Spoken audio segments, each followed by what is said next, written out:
வந்திருக்கும் இளம் சாதனையாளர்களுக்கும் அவங்களுடைய பெற்றோர்களுக்கும் தமிழக வெற்றி கழகத்தினுடைய தோழர்களுக்கும் என் நெஞ்சில் குடியிருக்கும்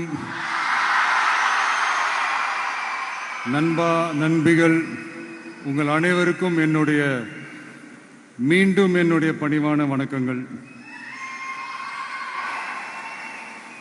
நான் இன்னைக்கு ஆக்சுவலாக எதுவும் பேச வேணான்னு தான் நினைச்சேன். பட் ஒரு முக்கியமான ஒரு விஷயத்தை பற்றி இன்னைக்கு நான் பேசலைன்னா அது அவ்வளோ கரெக்டாக இருக்காதுன்னு எனக்கு தோணுச்சு.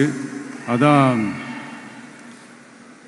அது என்னவா இருக்குன்றது நீங்களே கெஸ் பண்ணியிருப்பீங்க. எஸ், நீட்டை பற்றி தான்.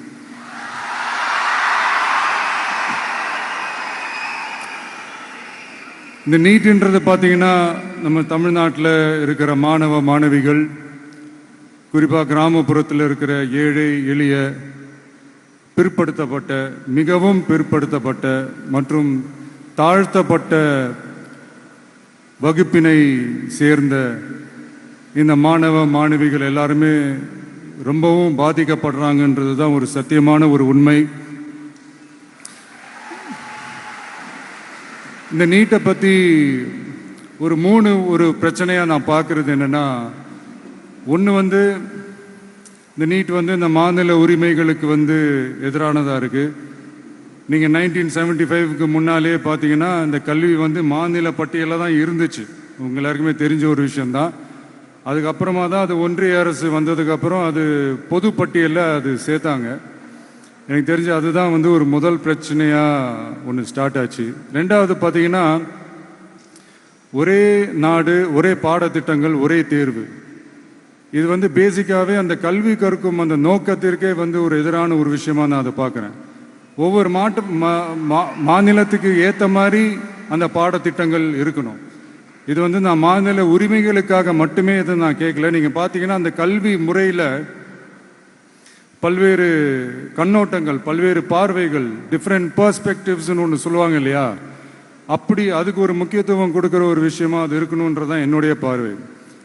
Diversity is a strength, it is not a weakness. பன்முகத்தன்மை அப்படிங்கிறது அது ஒரு பலமே தவிர பலவீனம்னு சொல்ல முடியாது. இதில் இன்னொரு முக்கியமான ஒரு விஷயம் என்னன்னா, மாநில மொழியில் படிச்சுட்டு, ஸ்டேட் சிலபஸில் படிச்சுட்டு, NCERT சிலபஸில் தேர்வு வச்சா அது எப்படிங்க? அதுவும் கிராமப்புறத்தில் இருக்கிற மாணவ மாணவிகள், அதுவும் அவங்களுடைய மருத்துவ படிப்புக்கு கொஞ்சம் யோசிச்சு பாருங்க, இது எவ்வளோ ஒரு கடினமான ஒரு விஷயம்னு. மூணாவது நான் பார்க்குற ஒரு பிரச்சனை என்னன்னா, இப்போ போன மே மாதம் 5ஆம் தேதி அந்த நீட் எக்ஸாம்லாம் நடந்துச்சு. அதில் சில குளறுபடிகள்லாம் நடந்ததா நம்ம நிறைய அந்த செய்திகள்லாம் பார்த்தோம், படித்தோம் இல்லையா. அதுக்கப்புறமே என்ன ஆயிடுச்சுன்னு பார்த்தீங்கன்னா, அந்த நீட் தேர்வுக்கு மேலே இருக்கிற அந்த நம்பகத்தன்மையை மக்கள் மத்தியில் சுத்தமாக போயிடுச்சு. இனிமேல் நாடு முழுக்க அந்த நீட் தேர்வே தேவையில்லை அப்படிங்கிறத இந்த செய்திகள் மூலமா நாம் எல்லாருமே புரிஞ்சுக்கிட்ட ஒரு விஷயம். சரி, இதுக்கு என்னதான் தீர்வு அப்படின்னா, நீட்டு விலக்கு தான் இதுக்கு உடனடி தீர்வு. நீட்டு ரத்து கோரி தமிழக சட்டமன்றம் கொண்டு வந்திருக்கிற அந்த தீர்மானத்தை நான் மனப்பூர்வமாக வரவேற்கிறேன்.